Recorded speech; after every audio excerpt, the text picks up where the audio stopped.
Hey, what's up everyone? This is Peter Jennings and I go by CSURAM88 across the daily fantasy industry. And I'm excited to be back again here at FantasyLabs doing a lineup review for week 4 of the NFL season. Struggled on the main slate. The Broncos and Trevor Siemian did let me down, but going to be reviewing these lineups here. I was able to salvage a little bit in the prime time, which we'll take a look at. Starting with the three-man with Adam Levitan, Bales, and I. Levitan and Bales both put up great scores. I did not. Taking a look at my lineup, I went Trevor Siemian at quarterback, who I talked about just a second there. Still like the process. Thought it was a really good spot for the Broncos. The big debate was Siemian or Watson, and obviously the result was heavily in favor of Watson. But I still like Siemian at home in a spot where the Broncos had a higher team total. I like the receivers too a lot for the Broncos, so that was a great time for them to pass. And I just thought the offense was really going to show up in this spot. But Broncos still won, just a bad game flow. Didn't work out with Siemian. I went with Cook and Zeke as my running backs, both very chalky across the industry on DraftKings. Cook obviously tore his ACL on a great play where he actually fumbled as well. So bad result for fantasy.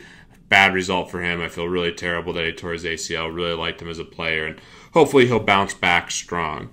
Just a quick note too, stop tweeting these guys when things go wrong, especially around injuries. I mean, going through an Achilles injury myself was one of the biggest challenges I've had in life, and I can't imagine having my livelihood be based on my ability to perform physically. Obviously, an injury just takes you out. So it's brutal what these guys have to go through, but yeah, I don't think any FantasyLabs subscribers are doing it, but if you are, definitely stop berating these guys on Twitter, especially after injuries.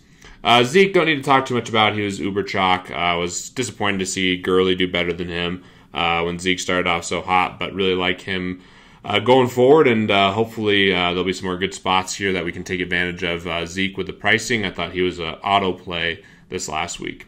Des Bryant I went as well, just missed the 100-yard bonus. I thought he was a really good play just with his price. The only downside in this lineup is I have a negative correlation with Zeke and Bryant, but I really like Dallas in the spot at home.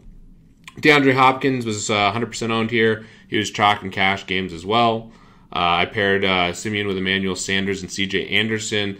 Both had pretty good opportunities. Sanders never really did much. Anderson could have gotten over 100 yards and had a touchdown. That would have been nice. Don't hate the play on either guy and definitely would have done it again. I went Evan Ingram at tight end. He was chalk as well. And then the Chargers defense, which really didn't do anything. Levitan had a really good team here, a little different. Went with Sean Watson, which obviously paid off really big time. Macklin, who I like for tournaments. Rashard Matthews, Charles Clay, and Devontae Freeman. I did have exposure to Devontae Freeman in some other cash game lineups, so I really like that call. Charles Clay as well. Just a really good team overall here, buoyed by Watson's performance. Bales is able to beat all of us with Tyrod Taylor, who didn't have a great game. Made up for it with Zeke, Leonard Fournette, DeAndre Hopkins, Marquise Lee, Tyrell Williams, who went off. Really fun with Tyrell the Gazelle having that big game there. Charles Clay, Devontae Freeman, and the Bengals D. So great team by Bales. He ships the cheese here, and yeah, that was a fun three-man. Taking a look here at the Thunderdome, I wanted to review these lineups here. Really cool contest. 5,000 to enter. I put in 5 entries. You can see the payouts here. They're pretty nice. Unfortunately, I lost money in this contest. Only had one team cash for 10,000. So not a good performance by me, but I feel pretty good about my process. We'll look at my best team first. Phillip Rivers, Leonard Fournette, who I really liked. James White, who I was all over. I really thought he set up well going against Carolina, a zone defense, and I thought the game might be closer than people thought. So that would be really good for him as a big-time pass catcher. Got 10 receptions, which is great. Just didn't get the yards or a touchdown. Keenan Allen, Rashard Matthews, Tyrell Williams. So I had the stack here. Ran it back with Zach Ertz, C.J. Anderson, and then the Jaguars defense, which did really well. Had nice correlation with Fournette and Jaguars, like C.J. Anderson here without the Broncos receivers. And just thought I had a pretty good team overall here, and obviously it cashed. Next team was a Dak Prescott team. Got burned by Dalvin Cook. A lot of the same guys. I guess the difference here is I ran it back with Cooper Kupp. And the big thing is you stack this game, you needed Gurley and Zeke, and I didn't have either. So not a cashing team, but a team I feel pretty good about. No picks that stand out as bad to me.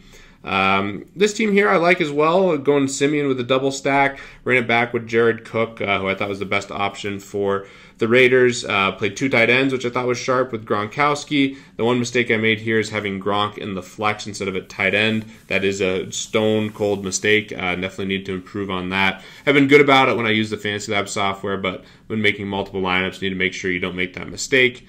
Tyrell did well, but just the Broncos guys didn't come to fruition here. Next team was Tom Brady. Stacked up that game. Did get Amendola right, but missed pretty much everywhere else. Talked about Macklin. I thought he was a good GPP play. Got him at 2.9%. Deshaun Jackson bricked. Gronk didn't have a great game. And just not enough scoring on a really high-scoring day. My final team was a stack here of this game with Tyrod Taylor. Julio Jones got hurt, which really hurt the game flow and the spot. Mixon didn't do well, and the Chargers defense did not do well either. So not a great team, but happy with my process here. Let's take a look real quick at the winning team. ER3, Deshaun Watson, Zeke, Gurley, Fitzgerald, Hopkins, Rashard Matthews, Cook, Bilal Powell, and the Bengals D. Bilal Powell, Watson, those guys were really important if you had them.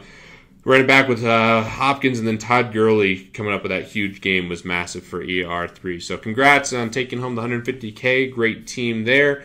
The only other thing that worked out well for me is I did win the Thunderdome in the primetime slate here for $25K, so I actually made a little bit of money in the Thunderdomes overall this week. Just a little bit different roster construction. I'm going to go over some of these smaller slates here going forward because there is more opportunity in the volume in these slates, given that DraftKings is chopping up the slates a little bit. I went with a Chiefs onslaught here because the pricing was so tight. Really wanted Seattle's defense, but couldn't make it work. Really had to stretch for players here. You see I played Paul Richardson, Ryan Grant, and Albert Wilson as my receivers. So very challenging cap, but was able to take it down.